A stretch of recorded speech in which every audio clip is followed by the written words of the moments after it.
Hello बच्चों, नमस्ते, नमस्कार, सलाम। कैसे हैं आप सब? उम्मीद है कि अच्छे होंगे।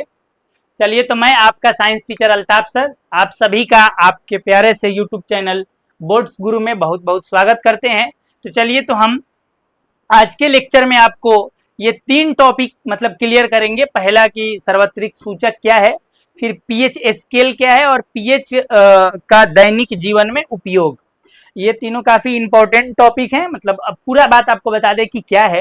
तो हम अभी 10th क्लास के केमिस्ट्री का सेकेंड चैप्टर लेके चल रहे हैं, जिसमें ये थर्ड लेक्चर है इस चैप्टर का। इससे पहले 2 लेक्चर आ चुका है। सेकेंड चैप्टर का नाम है अम्ल, भस्म और लवण, एसिड, बेस एंड साल्ट। इससे पहले 2 लेक्चर में हम क्या क्या डिस्कस किए हुए हैं उसको थोड़ा जल्दी से देख लेते हैं, फिर हम आगे बढ़ेंगे और ये 3 टॉपिक क्लियर करेंगे। काफी इंपॉर्टेंट टॉपिक है।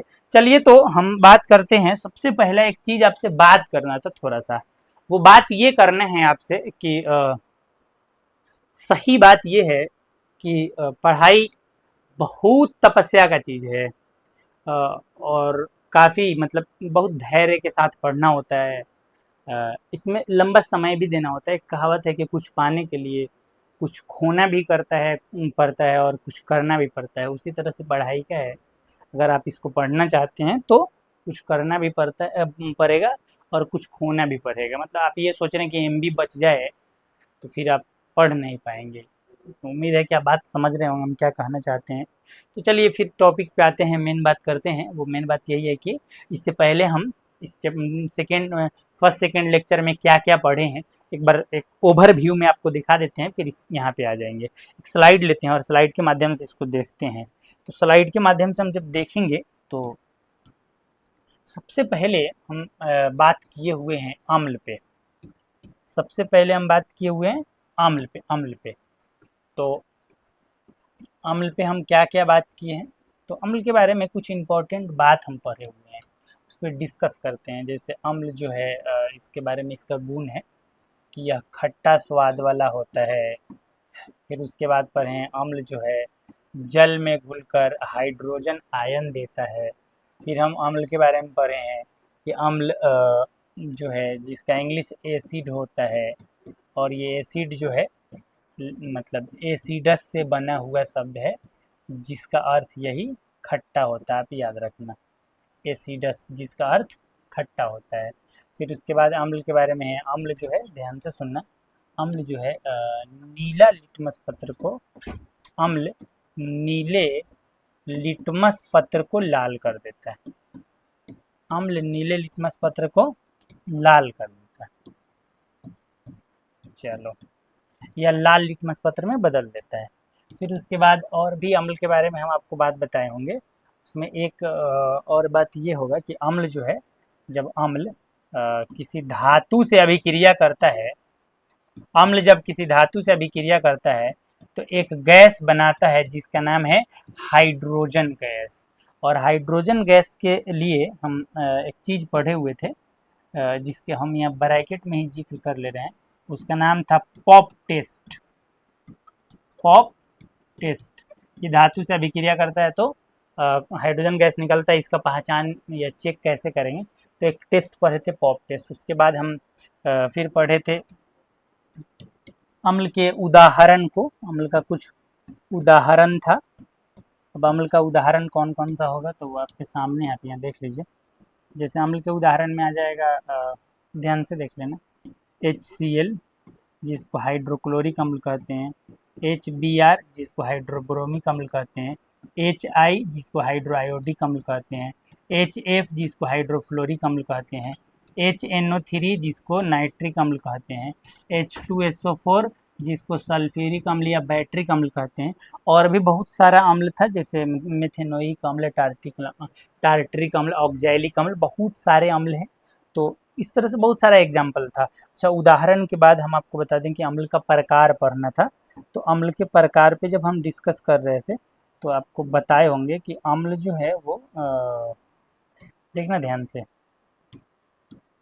अम्ल के बारे में आपको बताए होंगे कि एक अम्ल जो है वो तनु अम्ल होता है और एक सांद्र अम्ल होता है। अब ये तनु सांद्र का कंसेप्ट क्या है? तनु का मतलब है डाइल्यूट एसिड, मतलब कि जिसमें जल की मात्रा हो। जल मिला हुआ हो, जल की मात्रा मिली हुई हो, उसको बोलते हैं तनु अम्ल। और सांद्र अम्ल में जल नहीं हो, मतलब कि सांद्र अम्ल में जल या तो कम होता है या नहीं होता है। चलिए, उम्मीद है कि इतना समझ में आ रहा है। हाँ, उसके बाद जो है मतलब हम आपको बता दें कि एक और अम्ल के प्रकार में पढ़े थे, वो अम्ल कौन सा था ये देख लीजिएगा।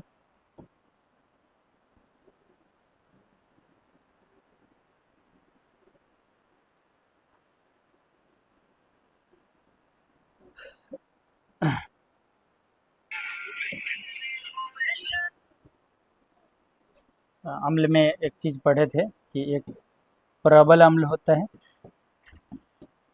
प्रबल अम्ल, और एक होता है दुर्बल अम्ल। प्रबल अम्ल और दुर्बल अम्ल, ये दो चीज़ पढ़े थे। अब ये प्रबल अम्ल क्या होता है ना, कि जिसमें हाइड्रोजन आयन मतलब कि ऐसा अम्ल जो जल में घुलकर हाइड्रोजन आयन अधिक मात्रा में मुक्त करता हो, या जो पूर्णतः आयनीकृत हो जाता हो, पूर्णतः आयनीकृत हो जाता हो, उसे प्रबल अम्ल कहते हैं। जो अंशतः आयनीकृत होता हो, जो अंशतः आयनीकृत होता हो, जो अंशतः आयनीकृत होता हो, उसे दुर्बल अम्ल कहते हैं। ये सब बात मतलब कि पिछले लेक्चर में हम कर चुके हैं। आगे हम क्या बात करने वाले ये बता दें आपको।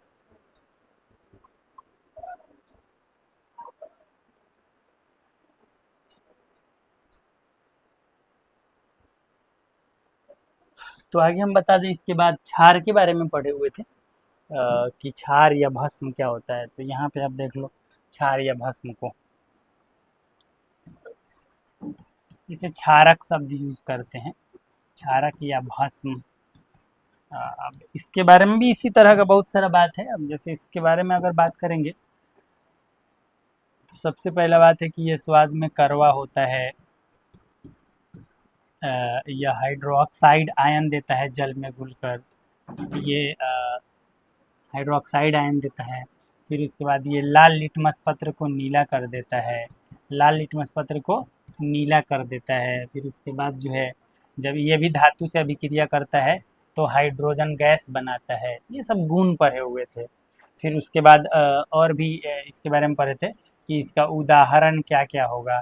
तो इसका उदाहरण बहुत अच्छा है कि NaOH हो या KOH हो, किसी भी धातु के साथ OH लगाइए, MgOH का होल ट्वाइस हो, उसके बाद ZnOH का होल ट्वाइस हो, तो ये सब क्या है कि भस्म या क्षारक के श्रेणी में आ जाता है।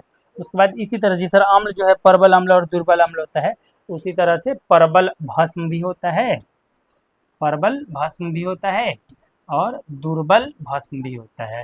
तो ये सब चीज़ जो है हम पिछले लेक्चर में डिस्कस कर चुके हैं, जो कुछ भी हम आपको बता रहे हैं। इन सब के अलावा और भी कुछ बात डिस्कस किए हुए हैं, जैसे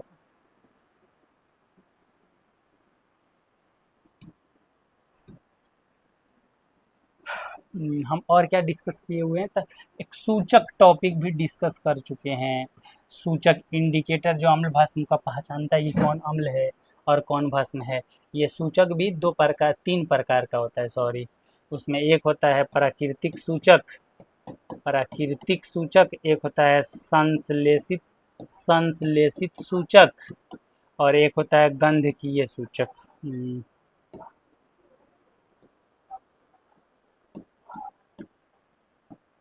गंधकीय सूचक मतलब ये सब हम पिछले इसमें लेक्चर में पढ़ चुके हैं। इसके बाद हम एक पढ़े थे धातु और अधातु के, धातु और क्या क्या टॉपिक आ जा रहा है यार। उसके बाद पढ़े थे अम्ल और भस्म के, अम्ल और भस्म के रासायनिक गुण पढ़ चुके हैं। यहाँ तक का हम टॉपिक कवर कर चुके हैं, रासायनिक गुण। मतलब कि पिछले दो लेक्चर में हम यहाँ तक का टॉपिक कवर कर चुके हैं। आज के लेक्चर में हम क्या पढ़ने वाले हैं वो आपको बता देते हैं। तो आज के लेक्चर में हम ये तीन टॉपिक डिस्कस करने वाले हैं। पहला सार्वत्रिक सूचक, और फिर पीएच स्केल, और फिर पीएच का दैनिक जीवन में उपयोग। चलिए तो हम डिस्कस करते हैं। सबसे पहले सार्वत्रिक सूचक को डिस्कस करेंगे कि सार्वत्रिक सूचक या यूनिवर्सल इंडिकेटर क्या होता है, थोड़ा सा हम आपको समझाना चाहेंगे कि यूनिवर्सल इंडिकेटर होता क्या है। ठीक, तो आप अच्छा से ध्यान से समझने का प्रयास करना कि ये जो सार्वत्रिक सूचक जो है ना, मतलब कि कई सूचकों को मिलाकर बनाया गया होता है। ठीक है, मतलब कई सूचक हैं, जैसे हल्दी वाला सूचक हो गया, और भी सूचक, लाल पत्ता गोभी हो गया, पेटुनिया हो गया, मतलब कई सूचकों का ये मिश्रण होता है। ठीक है, और ये क्या करता है ना, मतलब कि अधिक मतलब अम्लीयता को या कम अम्लीयता को, अधिक क्षारीयता को, कम क्षारीयता को, मतलब कि अलग अलग रंगों द्वारा प्रदर्शित करता है। बड़ा इंपॉर्टेंट चीज़ है वो, मतलब उसका इसका एक स्केल भी होता है, उसको हम जस्ट आगे पढ़ेंगे, जिसको पीएच स्केल के नाम से जानते हैं।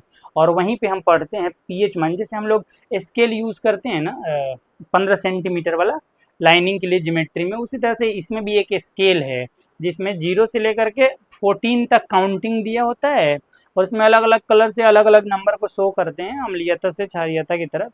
तो उस पर हम डिस्कस करेंगे, फिलहाल में अभी हम इस पे बात करें सार्वत्रिक सूचक को। तो बोले कई सूचकों का ये मिश्रण है, इसका डब्बा आता है, मतलब हम देखिए आपको सर्च करके दिखाते हैं कि सार्वत्रिक सूचक कैसा होता है, यूनिवर्सल इंडिकेटर कैसा होता है। यूनिवर्सल इंडिकेटर आप आपको दिखा दें, यूनिवर्सल इंडिकेटर में आप, ओहो अच्छा यहाँ पे देख लो, हम लोगों को बाकी किस चीज़ से क्या मतलब है वैसे, तो इस पर तो यूनिवर्सल इंडिकेटर कहीं लिखा हुआ मिल जाता तो ठीक ही था। यहाँ पे लिखा हुआ है, आप देख सकते हो, यहाँ पे लिखा हुआ भी है, यहाँ पे देखो। हाँ है ना,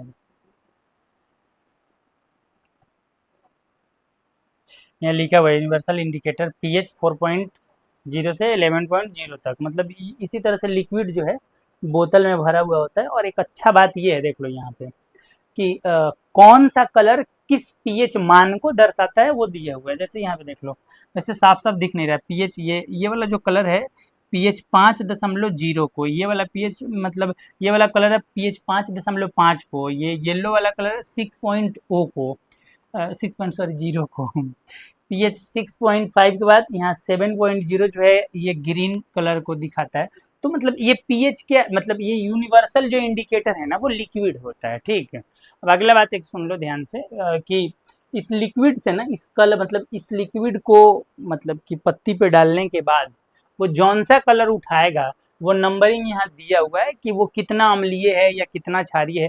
पीएच स्केल पढ़ेंगे फिर ये समझ में आएगा। बस इतना बात जान लो, ये वाला जो डब्बा है ना, ये डब्बा, इसके अंदर जो लिक्विड भरा हुआ है उसको देख लो। वो लिक्विड जो है क्या होता है, यूनिवर्सल इंडिकेटर होता है, कई सूचकों का मिश्रण होता है।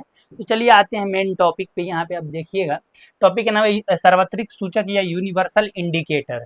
अच्छा, इसका डिफिनेशन, अच्छा ये करता क्या है ये सुन लो।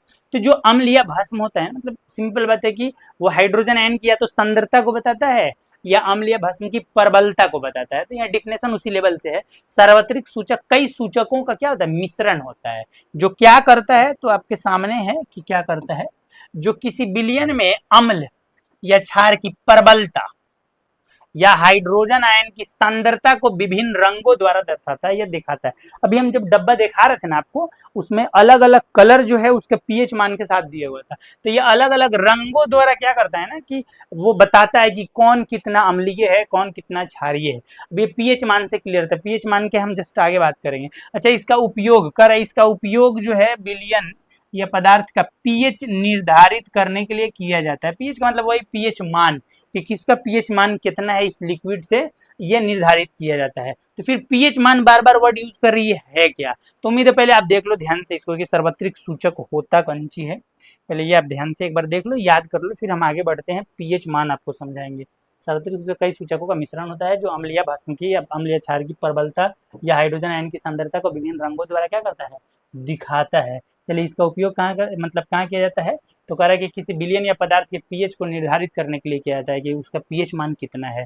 अब पीएच मान कैसे निर्धारित होता है, तो ये एक स्केल बनाया गया है जो अलग अलग विलयनों का पीएच मान जो है बताता है।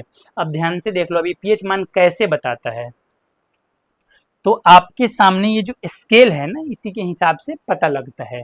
अच्छा से बात को सुन लेना, पीएच स्केल, हिंदी भी इसका, इंग्लिश भी पीएच स्केल होता है। तो पहले पढ़ते हैं कि पीएच स्केल क्या है। इसमें एक शब्द है पी और एच, पी एंड एच। अब इसमें पी और एच का क्या मतलब होता है? तब पी का मतलब होता है पोटेंज, ये एक जर्मन वर्ड है पोटेंज, कहीं लिख के आपको दिखाते हैं।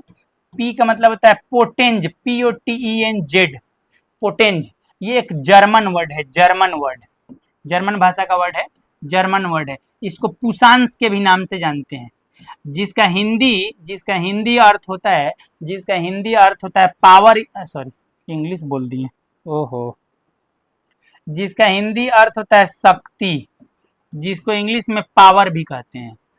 अब इसमें मतलब कि पीएच में, पी फॉर पोटेंज जर्मन वर्ड, जिसको पुसांस भी कहते हैं, जिसका हिंदी अर्थ शक्ति, इंग्लिश में पावर होता है। एक आ गया एच। अब एच फोर क्या होगा? तो एच फोर होता है हाइड्रोजन आयन। एच फोर क्या होता है?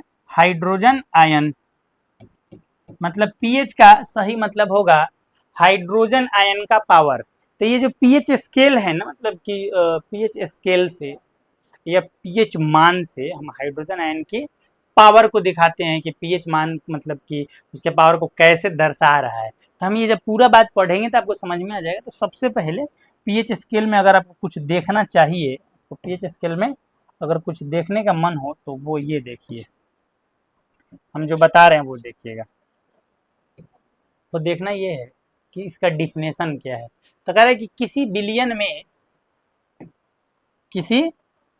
में अब देखिएगा, ओहो यार,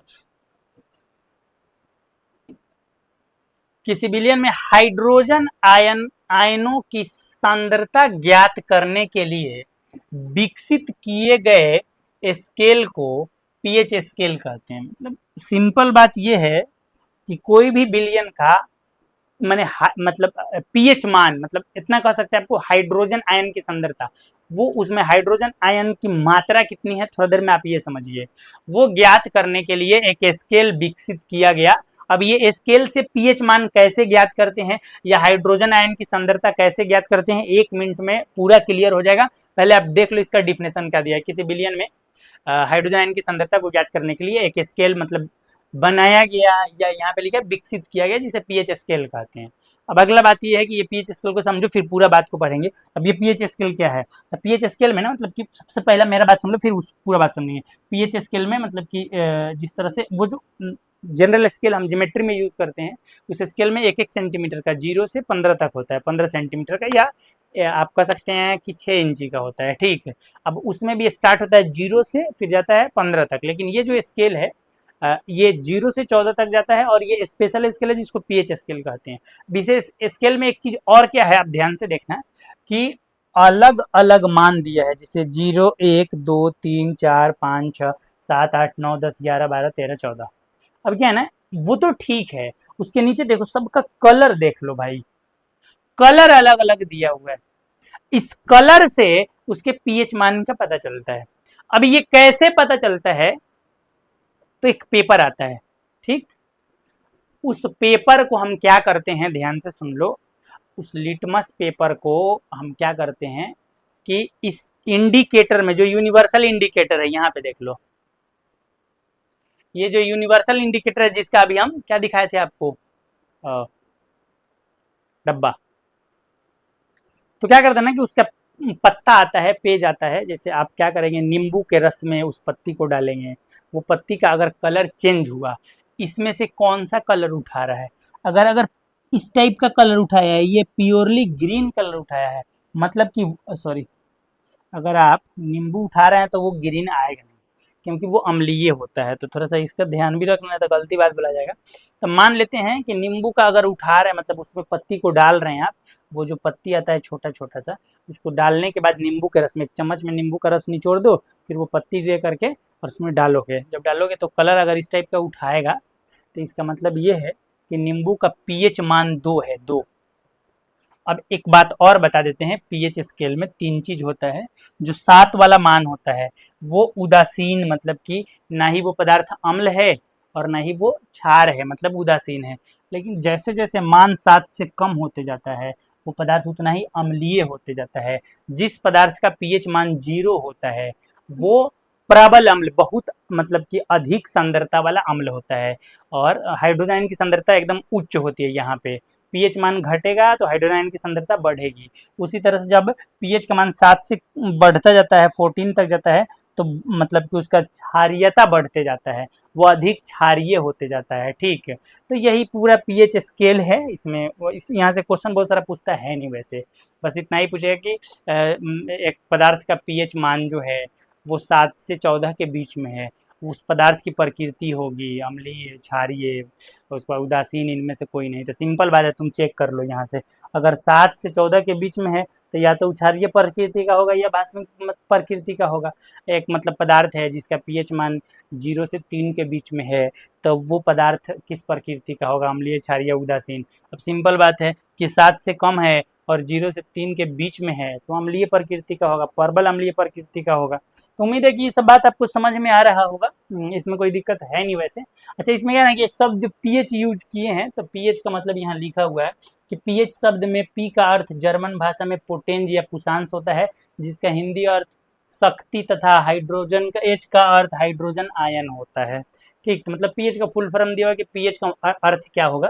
फिर उसके बाद है कि पीएच स्केल में 0 से 14 तक देख लेना, यहाँ पे पीएच स्केल में 0 से 14 तक पीएच मान दिया होता है, जिसमें 0 अधिक अम्लीयता को बताता है और 14 जो है अधिक क्षारीयता को बताता है। मतलब किसी पदार्थ का अगर पीएच मान 0 है तो वो मतलब सबसे अधिक अम्लीय पदार्थ है, और किसी पदार्थ का पीएच मान 14 है तो वो सबसे अधिक क्षारीय पदार्थ है। ये पीएच का मान है 0 से 14 तक दिया हुआ है। और भी कुछ इंपॉर्टेंट बात यहाँ लिखा है, 3 इंपॉर्टेंट बात है, इसको सुन लो, हम बता दिए हैं, बस यहाँ पे भाषा में सुन लो। यदि किसी विलयन का पीएच मान कितना हो, 7 हो, अगर पीएच मान 7 है तो इसको बोलते हैं न्यूट्रल या उदासीन पदार्थ, नहीं अम्लीय है और नहीं बाष्पीय है। ठीक है, कह रहा है कि यदि किसी विलयन का पीएच मान 7 से कम हो, है याद कीजिए, अगर पीएच मान 7 से क्या हो, कम हो, अगर पीएच मान 7 से कम है, 7 से कम, तो वो अम्लीय होगा, यहाँ लिखा होगा, तो विलयन कैसा होगा, अम्लीय होगा। अगर किसी पदार्थ का पीएच मान 7 से अधिक हो, किसी विलयन या पदार्थ का पीएच मान 7 से अधिक हो, तो वो कैसा पदार्थ होगा, तो क्षारीय प्रकृति का होगा। उम्मीद है कि आपको पीएच स्केल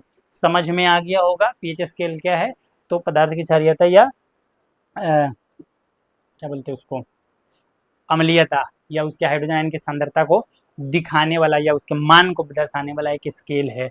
बस चलिए आगे बात करते हैं। इसके बाद आपको अगला पॉइंट होगा पीएच का दैनिक जीवन में महत्व, या दैनिक जीवन में पीएच का महत्व। ये वाला क्वेश्चन जो है 5 नंबर में पूछा जा चुका है, थोड़ा सा इसका ख्याल रखना। अच्छा, एक चीज जो है पहले हम थोड़ा सा और इसमें डिस्कस कर लें कि अच्छे से बात को समझना, नहीं तो फिर दिक्कत होगा, ध्यान से सुनोगे। एक स्लाइड ले लेते हैं और उसमें समझाने का प्रयास करते हैं। एक है पीएच मान और दूसरा है हाइड्रोजन आयन की सांद्रता, हाइड्रोक्साइड आयन नहीं, हाइड्रोजन आयन की सांद्रता, ये दो चीज है। तो अब क्या है ना कि जैसे जैसे पीएच का मान बढ़ता है, जैसे जैसे पीएच का मान बढ़ता है, वैसे वैसे हाइड्रोजन आयन की सांद्रता घटती है। बड़ा इंपॉर्टेंट बात है, दोनों एक दूसरे का व्युत्क्रमानुपाती होता है। जैसे एग्जाम्पल के लिए आप समझिएगा, हम जो बता रहे हैं, जिसका पीएच मान 0 होगा, जिसका पीएच मान 0 होगा, उस विलयन के हाइड्रोजन आयन की सांद्रता अधिक नहीं, अधिक नहीं, अधिकतम होगी। जिस विलयन का पीएच मान 0 होगा, उसके हाइड्रोजन आयन की सांद्रता क्या होगी, अधिकतम होगी। चलिए यहाँ तक क्लियर है। उसी तरह से जैसे जैसे मान बढ़ता जाएगा, जैसे जैसे मान बढ़ता जाएगा, और अगर विलयन का पीएच मान 14 जाएगा, तो उसके हाइड्रोजन आयन की सांद्रता न्यूनतम का मतलब है कि बहुत कम होगी। इतना क्लियर हो गया। ठीक है, पीएच मान बढ़ने पर हाइड्रोजन आयन की सांद्रता घटती है। उम्मीद है कि यहाँ तक में कोई दिक्कत नहीं होगा। एकदम सेम उल्टा एक और यहाँ पे ले लेते हैं, OH की सांद्रता, माने हाइड्रोक्साइड आयन की सांद्रता, तो इसका उल्टा होगा। इसके उल्टा में यही होगा ना कि जैसे जैसे पीएच मान बढ़ेगा, ये हाइड्रोक्साइड आयन की सांद्रता जो है वो बढ़ती जाए।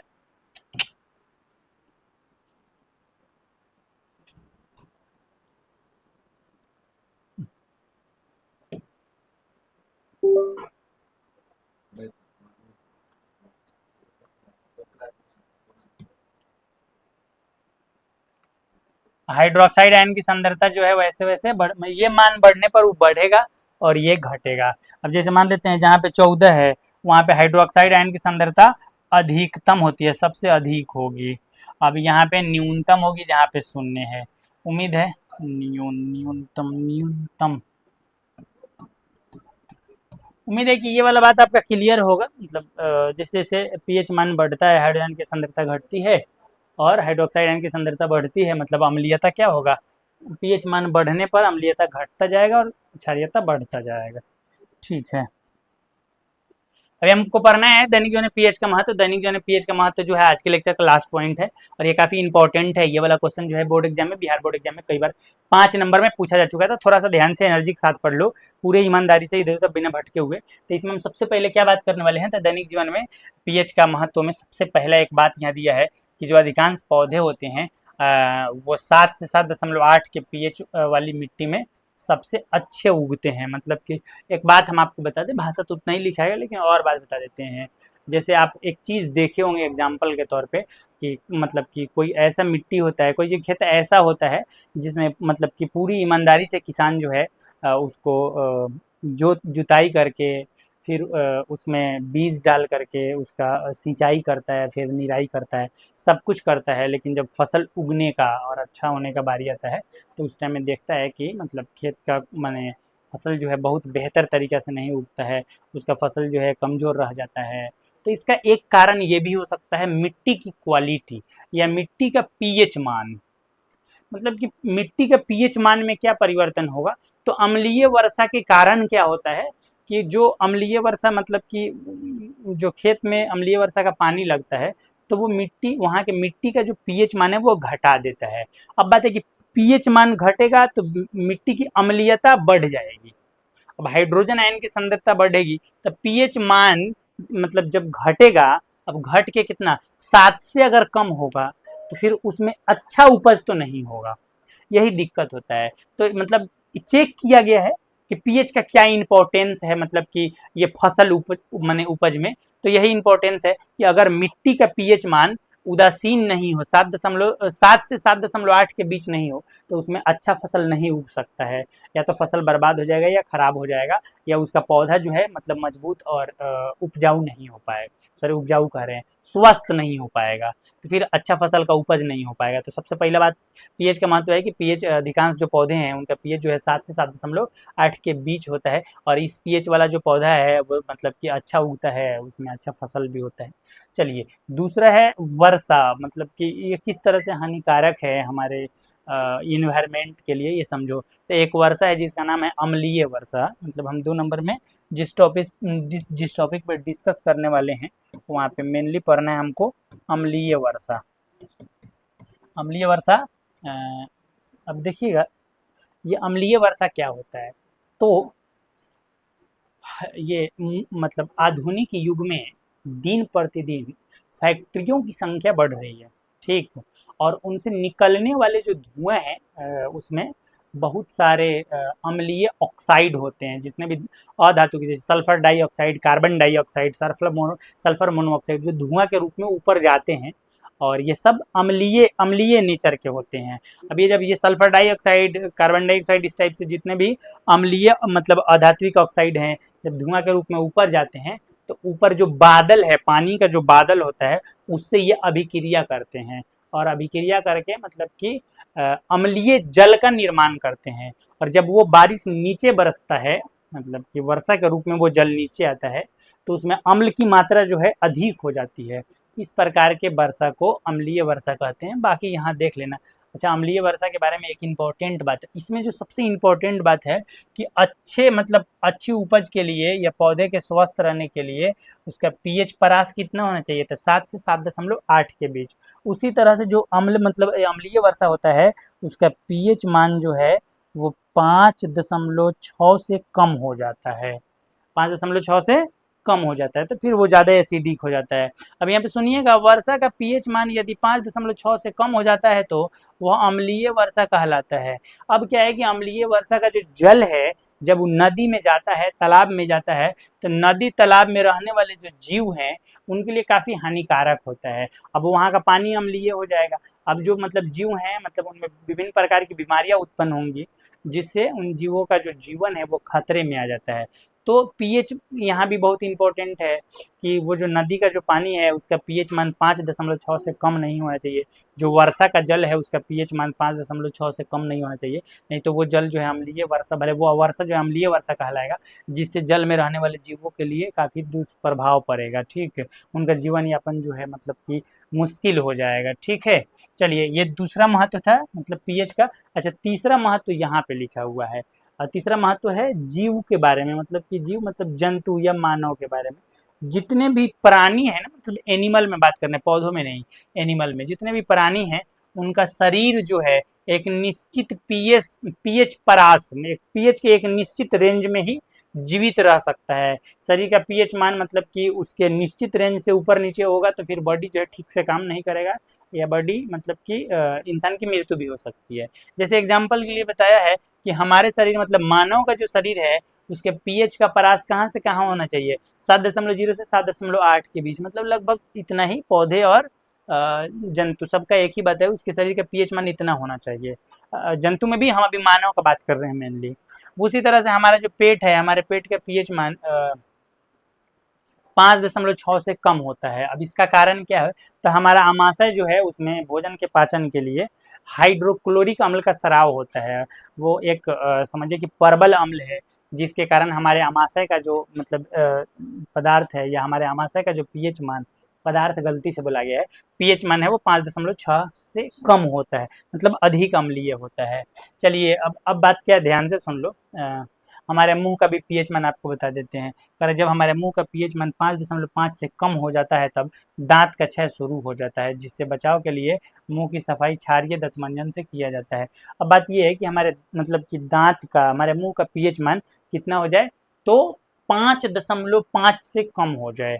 5.5 तक है तो ठीक है, उससे ऊपर होना चाहिए, लेकिन 5.5 से कम हो जाए तब मुंह की अम्लीयता बढ़ जाती है। पीएच मान घटने के साथ साथ अम्लीयता बढ़ जाती है। अब क्या है ना कि हमारा जो दांत का ऊपरी परत है वो इनामेल का बना होता है, और इनामेल एक कठोर पदार्थ है।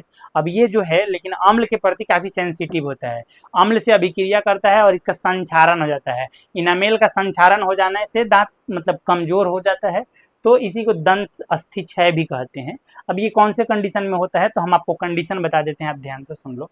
कि जब हम भोजन करने के बाद लंबे समय तक ब्रश नहीं करते हैं तो दांत में भोजन के जो कण फंसे होते हैं वहाँ पे सूक्ष्मजीव पनपते हैं, और वो पनपे हुए सूक्ष्मजीव अम्ल छोड़ते हैं। उस अम्ल के छोड़ने से क्या होता है कि हमारे मुंह का पीएच मान घट जाता है।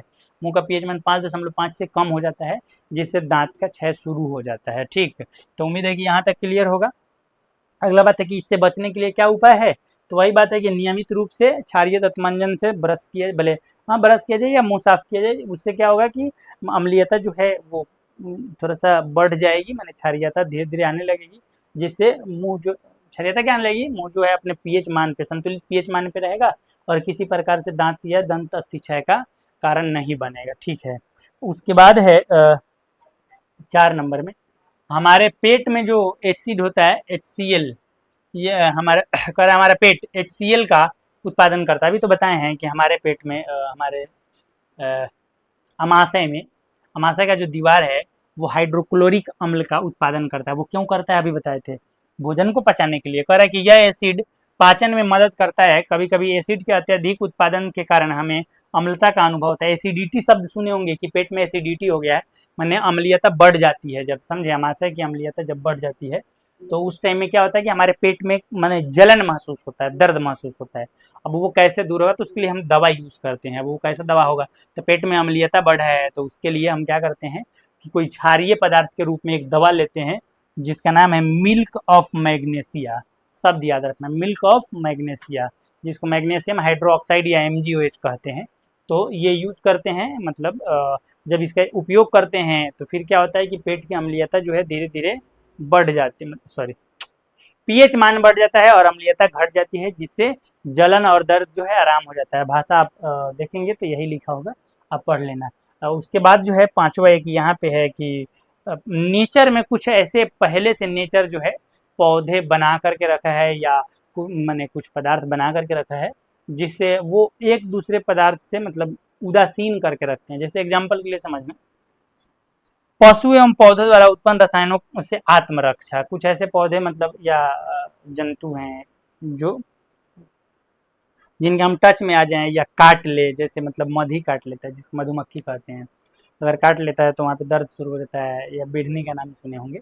उस तरह से कुछ ऐसा पौधा जिसका मैंने रोएदार पौधा है, अगर सट गया तो वहाँ जलन शुरू हो जाता है। तो उससे मतलब कि कैसे रक्षा किया जा सके ये समझिए। तो मधुमक्खी का जो डंक है, उसका डंक जो है मारने के बाद अम्ल छोड़ता है जिसके कारण दर्द एवं जलन का अनुभव होता है। सही बात है।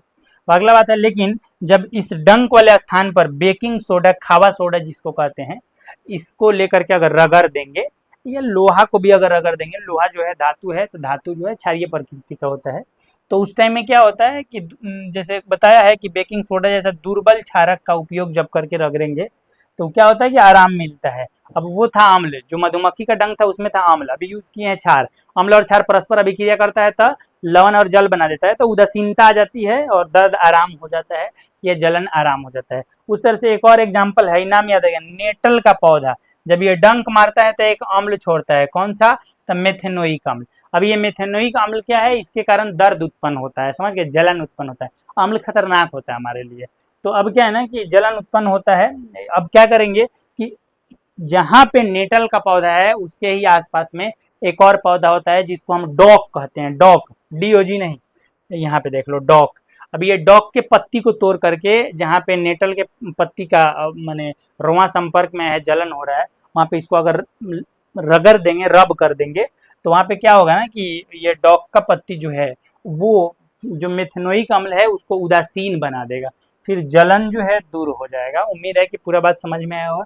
इतना अगर आप लिख के आते हैं तो आपको 5 नंबर मिलेगा। ये 5 नंबर का 5 नंबर वाला क्वेश्चन था। और ये पीएच वाला जो टॉपिक था, 3 टॉपिक, सार्वत्रिक सूचक, पीएच स्केल और उसके बाद पीएच का दैनिक जीवन में उपयोग, ये हम इस लेक्चर में कर लिए हैं। अगले लेक्चर में हम बात करेंगे लवण पे, और हो सकता है कि 2 लेक्चर में ये चैप्टर समाप्त हो जाएगा।